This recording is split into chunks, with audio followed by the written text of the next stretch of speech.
the Workbook Golf Log. Go over some of the details of this and kind of show you how I feel it's better than free scorecards that you get at the golf shops or even any other golf logs out there. I know there's quite a bit that you can choose from, but I want to prove that the Workbook Golf Log is better than any other ones out there. So as background, I am a designer. It's like I've been working as a graphic designer for the last 20 years or so. Been doing photography and video along the way too. I've really kind of put some thought into this because a lot of the projects that I've worked on in the past have made me really kind of think about how stuff gets laid out, how people think, and how people use the product. So here's was my interpretation of what I think something should look like. I made it easy enough that you can fit in your pocket. You can play up to 22 18 rounds of golf. You can technically do 44 rounds if you do 9 holes. So to start off with, like one of the things I struggled with is the club gapping, which is basically how far you hit your club. So I included this nice little chart here. I've even included some basic general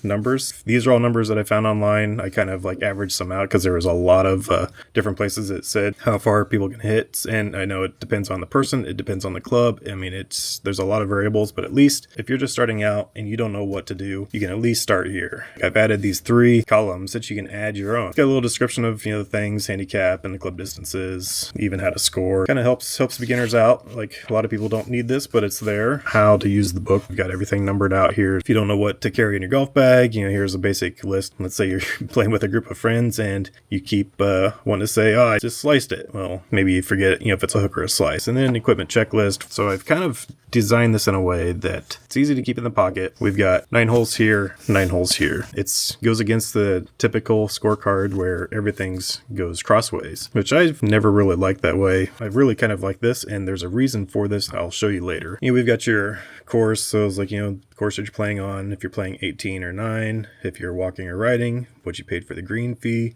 the current date, the weather and the temperature. You got your tee times of when you started and when you finished, the tees that you're playing off of. So maybe today you're playing off the white, or the blue. So, and then the slope rating if you care about that kind of thing. Here we've got the spot for this first column is for yards. So this would be the yards for the hole. So if you're playing off the white tees, maybe this par 4 is 390 yards. So you'd write that there. Be a par 4. Next column is for your strokes and then your putts. So I've got this the break in the column so you can see, like the course versus, yours. So I've got FIR, which is fairway and regulation, and green and regulation is the circle. Little check mark, and then these are just optional. You don't have to use them if you don't want to. And then a little space for notes, just in case. I've got space so you can actually mark, which group of 9 these are. So back 9, front 9.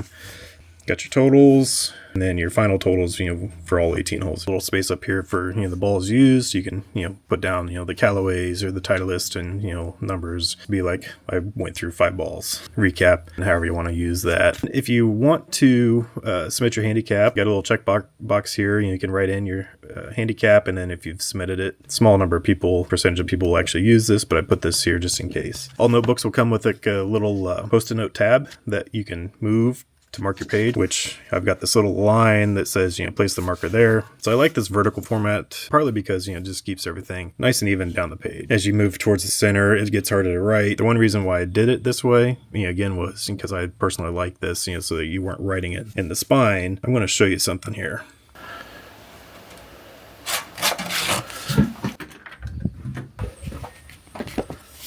So around the time when I was creating this notebook, I was watching the movie The Greatest Game Ever Played, and I saw that they were using a scorecard in there. And I took a screenshot of it, looked at it, studied it, and then I went online to eBay and to see if I can even find an example of this. And what I ended up finding was this scorecard from Bath Country Club in Bath, Maine. I assume it's called Bath. But the scorecard is, what I see, 1933, there we go. These scorecards from, back in the early 1900s, they had it a vertical format. They've obviously got the yards and the par, and then strokes. I'm not too sure. Strokes is, I think, is the handicap. Must be the it's the handicap number of the holes. So if you play with handicaps, you'll know what that means. If not, it doesn't matter. I don't even have a spot in my notebook. You can write it off to the side if you want. I just thought this was cool. That this is how they did it. So here's their scorecards that they used to hand out compared to mine. It's the exact same height. Mine's just a little bit wider. because this is the standard, notebook size that everybody has now. But I just liked, the compactness of this. I mean, this was fun. And that's why I designed mine this way. But the cool thing about this is, like I said, you can use this as, your own personal scorecard. But if you look at the one here, they've got the people's names up top here, which is, I've got these diagonal lines here. So you can write up to 4 people, and instead of keeping track of the yards of the hole and what the par is, you can keep up to 4 people that way. So I thought this was a kind of a neat little feature. It's like if you were just playing with a group of 4, you don't really need to keep track of, maybe the yards. I figured, it's like usually when I play with a group of 4, it's just a, friendly game, so I'm not really paying attention to the yards that much. So that's the workbook golf log.